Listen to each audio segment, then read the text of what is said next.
सुप्रभात बच्चों, कैसे हो? आप सभी को शिक्षक दिवस की बहुत बहुत बधाइयाँ। आपको पता है हम शिक्षक दिवस क्यों मनाते हैं?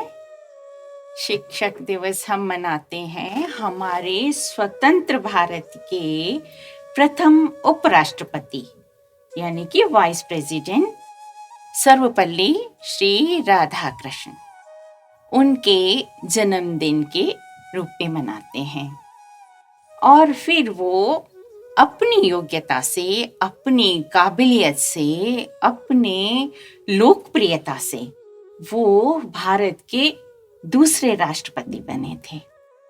और वो एक बहुत अच्छे फिलोसोफर थे और बहुत अच्छे टीचर थे।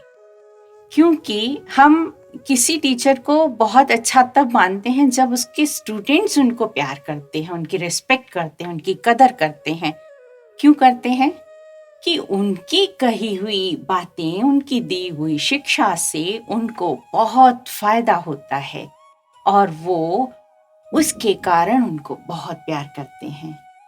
तो जो उनके स्टूडेंट थे ना, उनको बहुत प्यार करते थे और उनको सम्मान देना चाहते थे।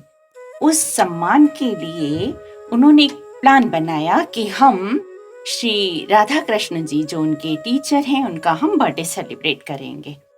तो उन्होंने इसके लिए परमिशन मांगी अपने टीचर से। तो उन्होंने कहा, तब क्या होता था ना कि बर्थडे ज़्यादा सेलिब्रेट नहीं किए जाते थे, किसी किसी का ही बर्थडे सेलिब्रेट होता था। तो उन्होंने उनसे परमिशन मांगी अपने टीचर से। तो उन्होंने कहा, अगर आप मुझे ऑनर देना चाहते हो, अगर आप मुझे सम्मान देना चाहते हो, तो जो मेरा बर्थडे का दिन है ना, मेरे जन्मदिन का जो दिन है, उस दिन को आप पूरे भारतवर्ष के जितने भी शिक्षक हैं उन सभी को सम्मान के रूप में मनाओ, तो मुझे ज्यादा खुशी होगी।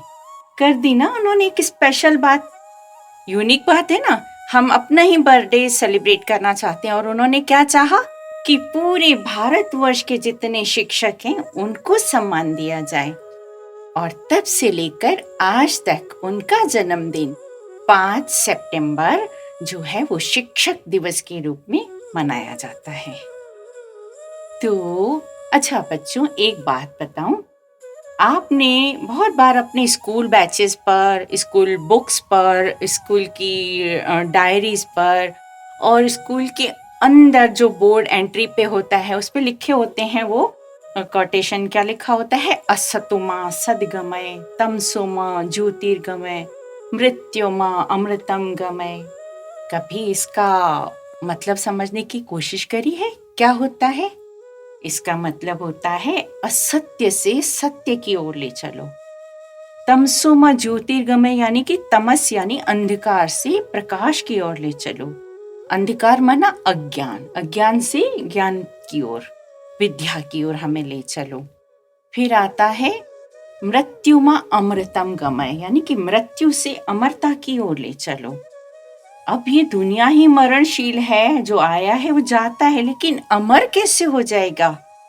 अपने गुणों से, है ना? तो ये सब चीजें आपको सिखाएगा कौन? कौन करेगा?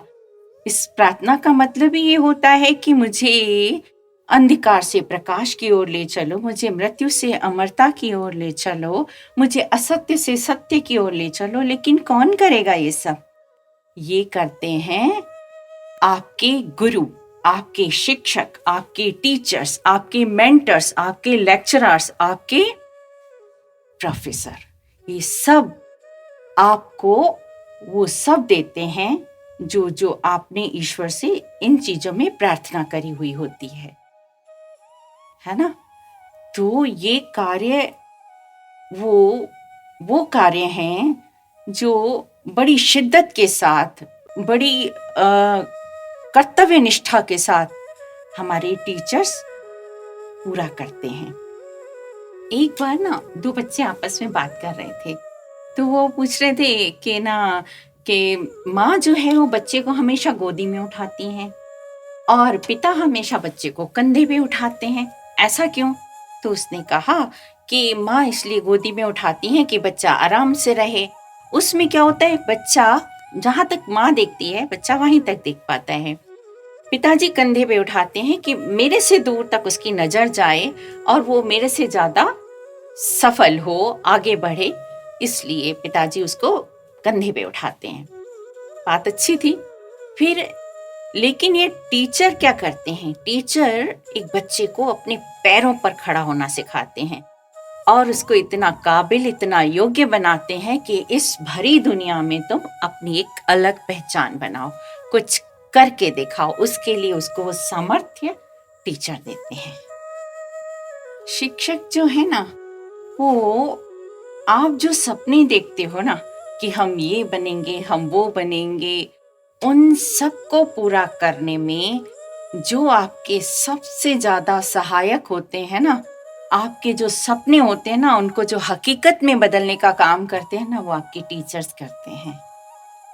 आप जो सपने देखते हो, आपके सपनों की जो ऊंची उड़ान होती है, उसके पंख वो टीचर्स देते हैं आपको।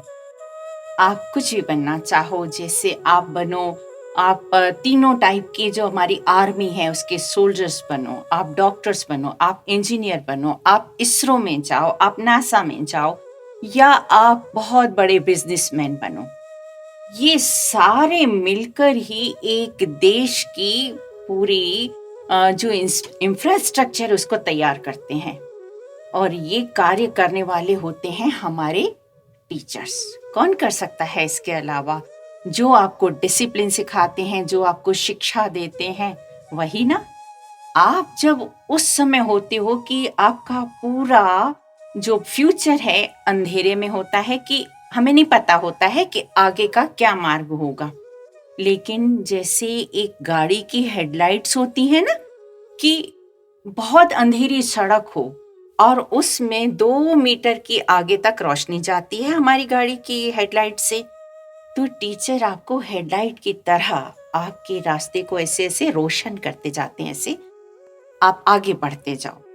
या यूं समझ लो कि जैसे एक माइलस्टोन होता है, तो वो कितनी भी धूप हो, कितनी भी बारिश हो, कितनी भी आंधी हो, वो माइलस्टोन वहां पर रहता है आपको आपकी मंजिल का मार्ग बताने के लिए।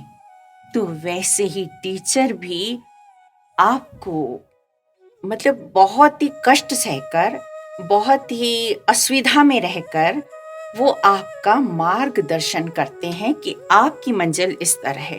वो बहुत मेहनत करके आपके लिए कितना ज्ञान इधर उधर से जमा करते हैं, और फिर आपको बहुत सरल और सहज तरीके से समझाते हैं कि वो आप लो और इस दुनिया में अपनी एक जगह बनाओ। तो टीचर्स जो होते हैं ना, वो मतलब यूं समझ लो कि सोल होती हैं, एक देश की सोल है, आत्मा है एक देश की। अगर वो इतनी बटालियन तैयार ना करें, वो इतनी पीढ़ियों से सबको संभाले नहीं, आपकी जो आने वाली पीढ़ियां हैं उनको भी वो शिक्षित करते चले जाते हैं, लेकिन खुद उधर ही रहते हैं, असुविधा में रहते हुए भी आपको कैसा कैसा जीवन दे देते हैं। आपको पता है ना कि एक इंजीनियर, एक डॉक्टर कितनी लग्जरियस लाइफ जी सकते हैं ना, लेकिन वो अपनी असुविधा में भी खुश हैं, क्योंकि उनको अपने कर्तव्य से प्यार है। वो अपने देश को सुंदर बनाना चाहते हैं। आप अपने एक दो बच्चे को आगे पढ़ा सकते हो, लेकिन वो कितनों के बच्चों को पढ़ाते हैं, कितनों को आगे ले जाते हैं, कितनों को इतनी सुंदर जीवन, इतना सुंदर ज्ञान और दिशाएं देते हैं कि आगे आप क्या कर सकते हो। तो मैंने कहा ना कि वो आत्मा होते हैं एक देश की, क्योंकि जहां पढ़े लिखे लोग ज्यादा होते हैं, जिस देश में आप ऑल ओवर वर्ल्ड में देख लीजिए कि जहां पर भी ज्यादा शिक्षित लोग होते हैं, वो देश डेवलप्ड कंट्री होता है, और जहां कम पढ़े लिखे होते हैं वो अनडेवलप्ड कंट्री होता है। लेकिन जहां थोड़े पढ़े लिखे, थोड़े कम पढ़े लिखे, तो वो अंडर डेवलपमेंट होता है ना। ये सब आप जानते हो, बताने की जरूरत नहीं है मुझे, पर ऐसा होता है।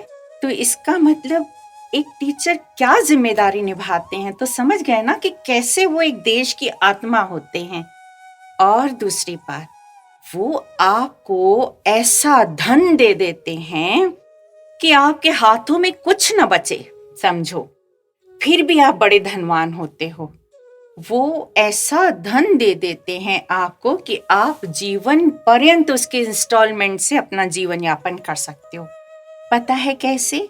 संस्कृत में एक श्लोक आता है, शायद आप सभी ने सुना हो, न चौर्यहार्यम न राज्यहार्यम न भ्रातृभाज्यम न च भारिकारी व्यय कृते वर्धतेव नित्यम विद्याधनम सर्वधनम प्रधानम।